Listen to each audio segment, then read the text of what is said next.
So last week I posted one of my tracks that was for a magical fantasy video game. It was a main theme for a magical fantasy video game. And the same thing that I did with my atmospheric track that I posted. I wanna go over how I wrote this track and yeah, go over it. You know, I don't know if instrument by instruments, because I mean, as you are gonna see, there are many instruments here, but as much as I can. This by far has been the most complex in terms of production track that I've ever written or ever produced, and also it comes from a place of knowing nothing. Like if I know I've said several times in this channel that I am someone self-taught, 100% self-taught. I don't know anything about music theory. I basically don't even know what I'm doing in the software that I use. I'm completely self-taught, and I just play around until I kind of, are until I'm pleased with what I'm hearing. That's basically my process. And this track was one of the biggest challenges I've ever had in terms of music composition. In terms of soundtracks, I really like listening to orchestral soundtracks. One of the inspirations that I heard a lot as a reference, if you will, or as an inspiration for writing this track was Elder Scrolls Online, and specifically Elder Scrolls Online. I'm not talking about the classic games like Oblivion or Skyrim, which is very popular. I mean, the game and the soundtrack. No, I went with Elder Scrolls Online because one of their expansions. I started playing that game with the expansion of Somerset, and the soundtrack for Somerset. Oh, I always loved. I tend to listen to a lot. So yeah, let's get into it. I don't want to. I'm talking too much. I don't want to make this video too long. I'm anticipating it's gonna be long because, as you can see here, I have lots of channels. This by far is the most complex track I've ever written. I don't know. I mean, I've never counted the amount of channels that I have here. Please don't go by my naming convention. I'm really bad at that. I'm gonna try to make it as simple as possible, but can't promise anything. And yeah, let's first of all, first step here we have the racks, which is very disorganized, to be honest. But let's get into listening to the song. And I was trying to fit it all on the screen, but seems like that won't happen. Yeah. Okay, so let's listen to the track first. Or should I show it? No, let's listen to a track.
So that was the song. I apologize in the middle of it. I had this piano. I had to mute this piano.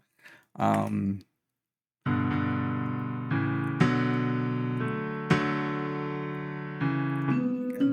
that was basically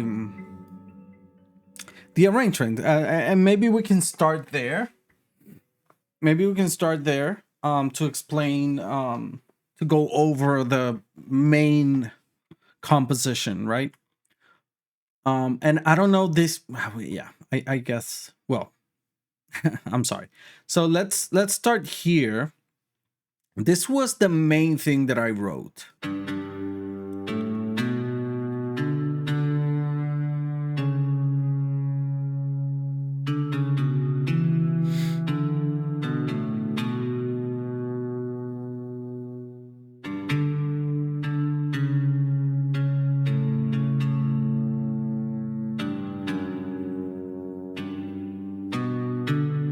So that's the original arrangement.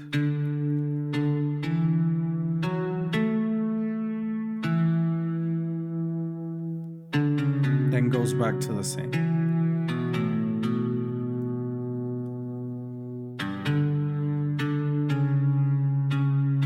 That's all the same.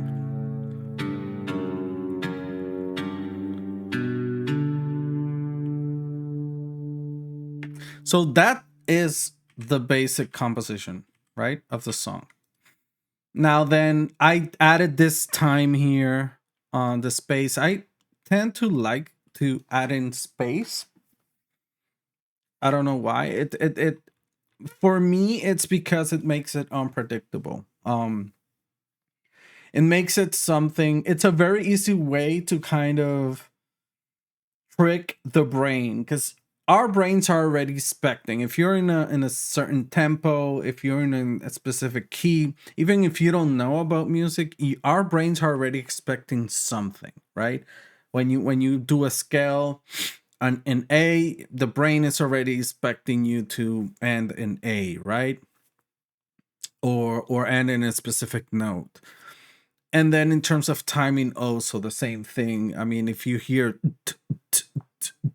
the brain is expecting, when you do three, the brain is expecting the fourth, and then to continue there. But I adding space, for me, it's a very easy way to trick the brain and make it like, oh, a little surprise there. Actually, I learned that from, not necessarily in the class. Jason, he was very vocal about that, but for me it was listening to an interview that Rick Beato did his with Sting, and that was one of the things that he always mentioned, like surprise the ear, right? Surprise the listener.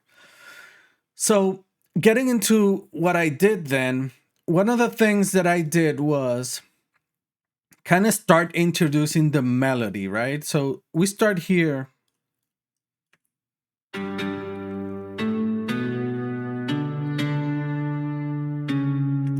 So I wanted to start introducing the melody piece by piece, like have some sort of build up, right? And the way that I did that, let me see if I can. This is why this video, I don't remember if I mentioned it before in the video, but it's gonna be challenging because of so many instruments, and I did this a while ago, and I'm not sure where things are. But let me just go here one by one. So I started kind of introducing the melody with lots of instruments here. So I have a violin, viola, two violins, two violas, some strings in terms of like an ensemble of strings, and I also have some horns here, low and a tuba. So I like layering this because, and this is something that Jason taught us, is like to have all kind of frequencies covered in terms of low, mids, and highs. So what I try to do is always have an instrument that's very high, one that's maybe in the middle, and then other ones that are in lower tones, right? So that's why I have so many layering here. But yeah, I start with a very simple pattern of a harp, right?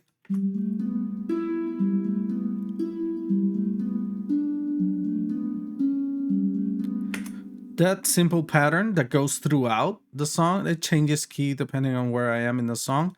And I add a little bit of pizzicatos too. And this directly comes from this idea directly comes from Somerset,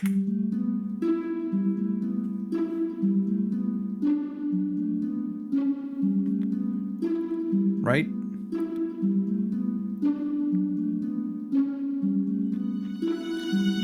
Little texture there for build-up.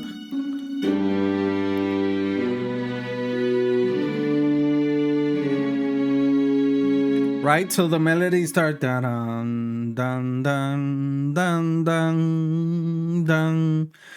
It starts like that. So I started introducing the melody here in a simpler way. So instead of being dun dun dun dun dun dun, here is just dun dun dun dun. So that's one thing that I did to kind of start building up, introducing that melody as a main theme, if you will.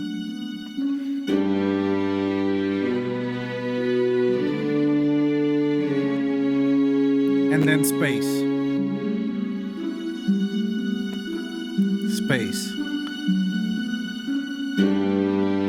and then I introduce it completely, entire thing.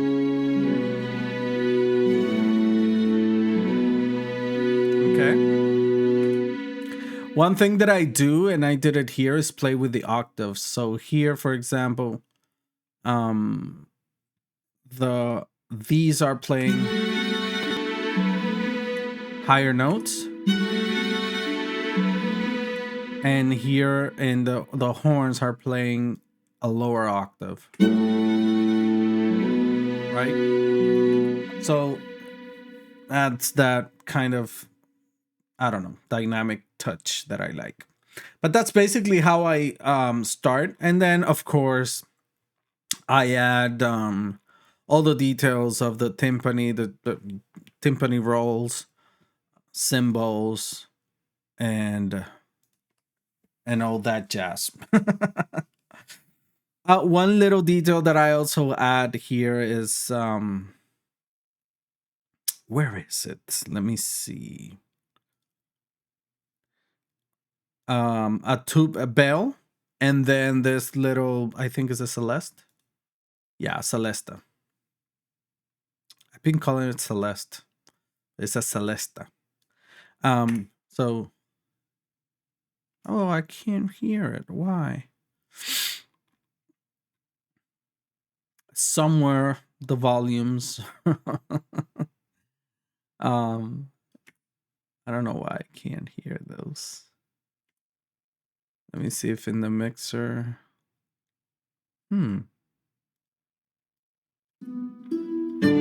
Well, you're hearing now. There you go.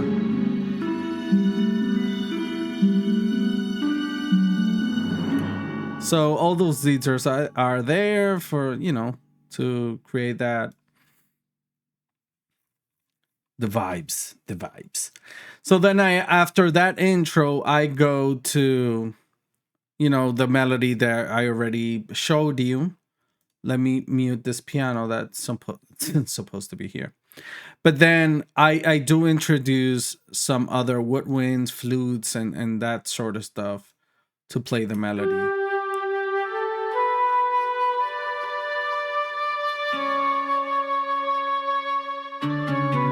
It gives it this kind of peaceful kind of thing. Space.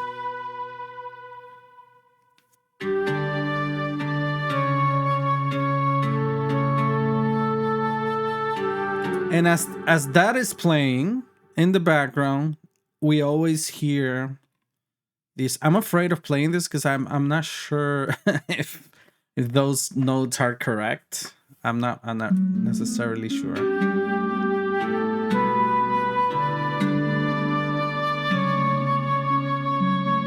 right? The harp is always there, and I did add some pizzicato. Now I did add it later. No, wait, what did I do? Let me see if I remember. Yeah. No, no, no. This is what I did. I remember now.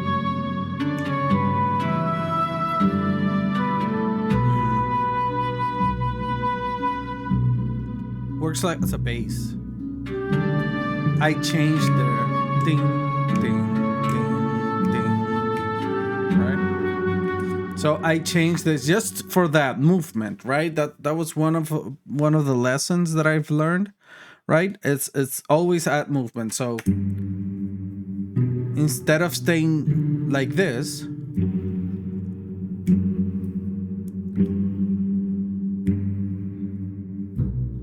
I went down, but then added this movement to make it feel like it's moving forward. Dun, dun, dun, dun, dun, dun, dun.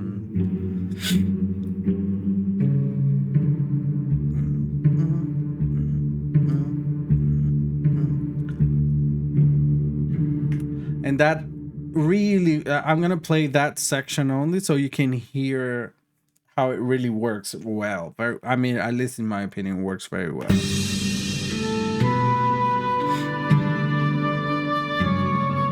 Right?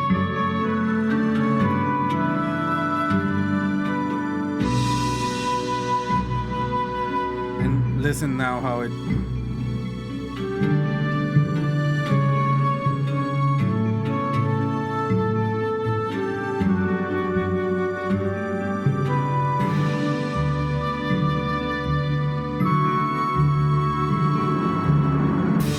Right? So it adds, it feels moving forward, and I combine that with a well, also with an upright bass,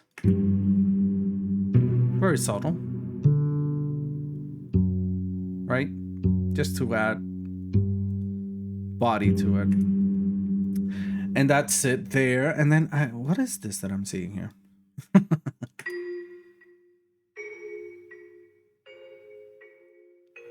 Just some texture there, I guess. You can't even tell is there, but I like adding those little things.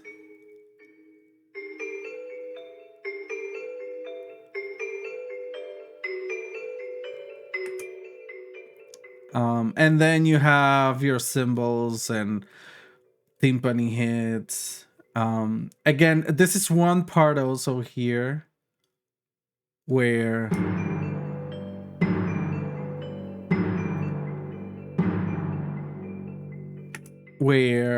this little detail is for that idea of adding movement to the track, right? So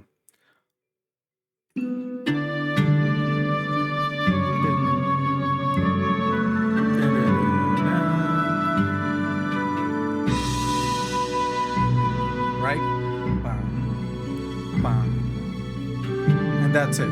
It's in that pause of the melody, add that doom, doom.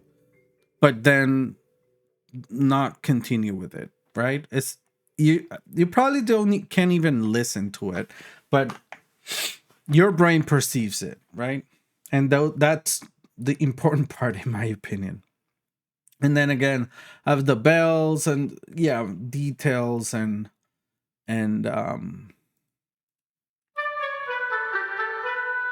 that's one of the things that I also like is kind of responding in melodies. Like if I have, you know, in guitar, if I have like chan chan chan, and then have something else respond to that in a way like dan dan dan, right? Maybe it's the bass, maybe it's a piano, maybe it's something chan chan chan, ding ding ding, and create that. I don't want to say like secondary melody or something. It's just a little detail there responding to the main theme. And in this case, let me see if I can play just that so you can hear how it responds.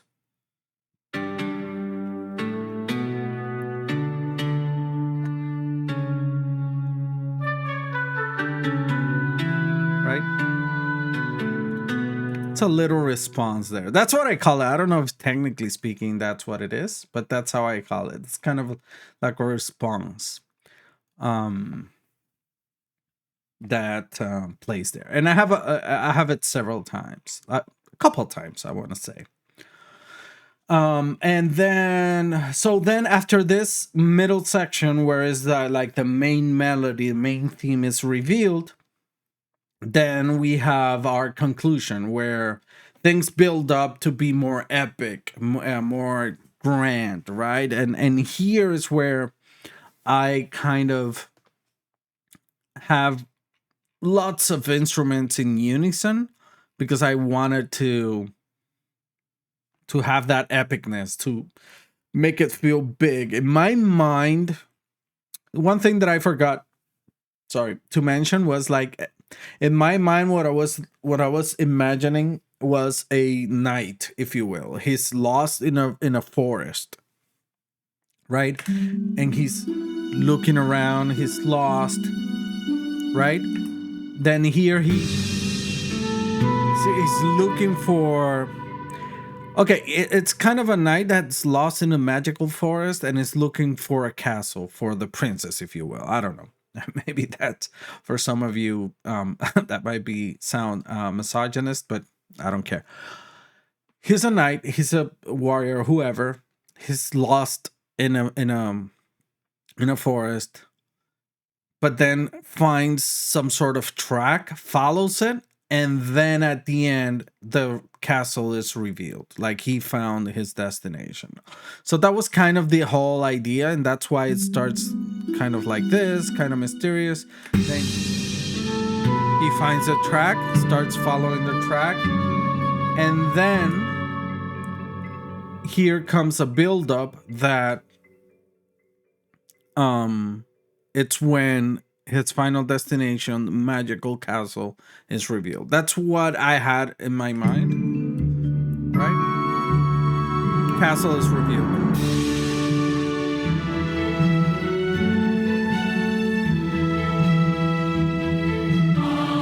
So that epicness, I wanted it to feel real. So one of the things that I introduced here is these kind of arpeggiated staccatos.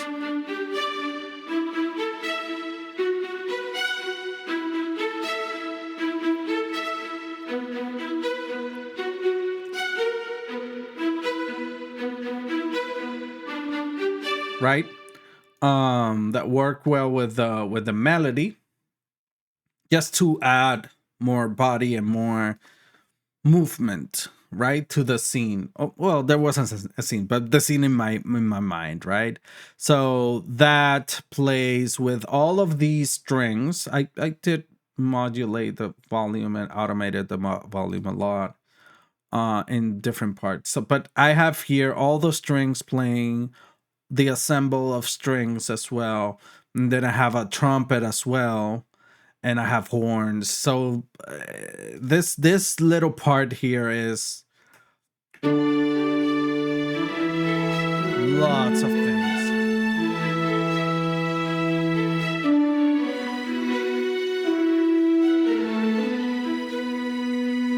Again, playing with octaves, having the horns play in a lower octave, and then the violins in higher octaves, then kind of feel like I'm covering range, right? And I also have the same instrument, a frost crack. It's kind of a plunky. Ideally, what I wanted to have was a lute, but I couldn't find a lute. I didn't have a lute. The one that I had didn't sound very well. And I didn't have like a plug-in or samples of lute. Couldn't find.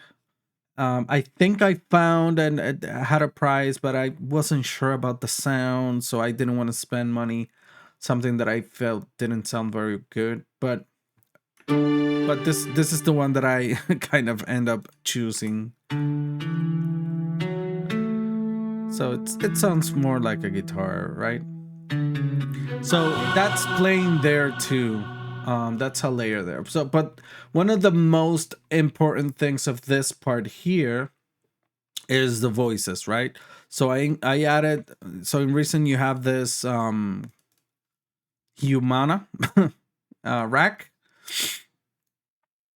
that what I found with it, it's tricky. What I found with this rack is that by themselves they don't necessarily sound very well,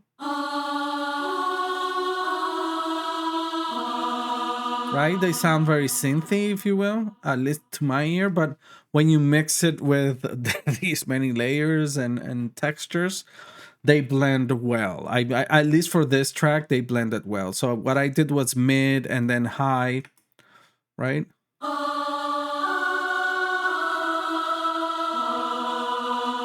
And it wasn't all of the notes, right? Because um, it kind of started to sound very fake to my ear. So I did two voices: Venus, which is female, and Mars, which are male. Same thing, mid and low. So, and I think I did a V shape kind of. Yeah, exactly. So the female are on the left side, and the male are on the right side.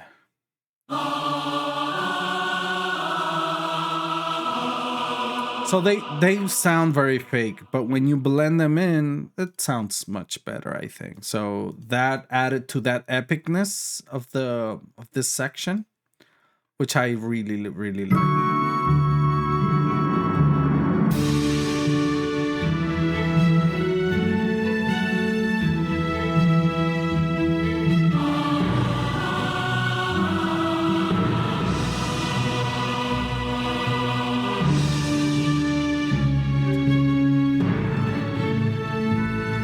There's a response there. Let me just play this, for example. Yeah, so many layers. Okay, so then there's a response there, similar to, yeah, here it is, similar to what I had at the beginning. So let's play it so we can hear it.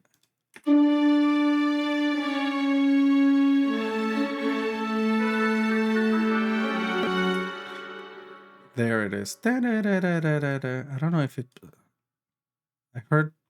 I didn't hear it very. Maybe there's a mistake there. Yeah, in tempo, it's all messed up, but I don't know. I left it as is. I don't even know if I don't even remember if I ever noticed, but I like how it sounds. Like that little. It's very.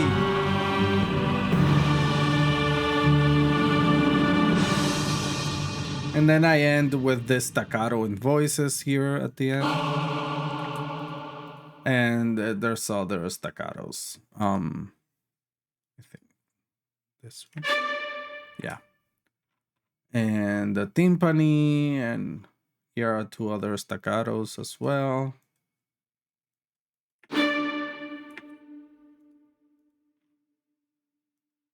And I think that's it. I mean, other than that, you have all of the timpani cymbals and rolls. I guess. What are these? I think these are like adding percussion. Yeah.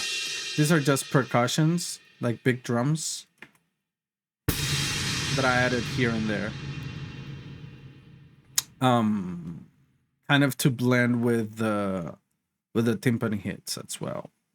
So, but other than that, is right.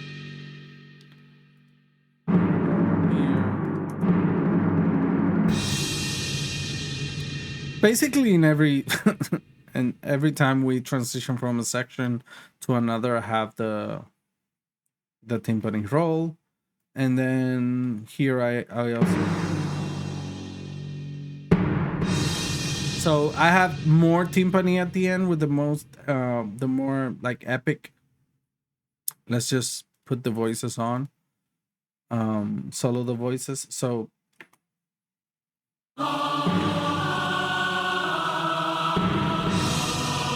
right, so to follow a little bit of that melody, and here's just tempo. Dum, bam, bam, bam. Right? So I think that's overall it. Here again, this we already covered.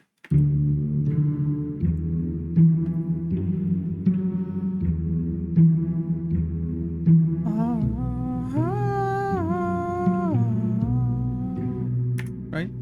So that's it. That's it. A lot of layering, a lot of to make it feel like full in terms of orchestra. I don't know if this is right. I don't know if this is how things are done. It just sounded good to me, and that's why I did it that way. So that's it. That's my very first orchestral arrangement or composition. I hope you liked it, and I'm gonna leave it here. Play the video. Actually, the video that I posted, I'm gonna leave it here playing after I finish, like at the end of this video, so you can hear it in its entirety with the visuals that I placed there. But yeah, before I do that, I invite you to subscribe, hit like, and share this video. Comment below. Did you like the track? Am I doing something right? Are you a musician and you see effed up things here? Just whatever comments in the comment section, please leave it there. And I'll see you in the next video. Thank you. Peace.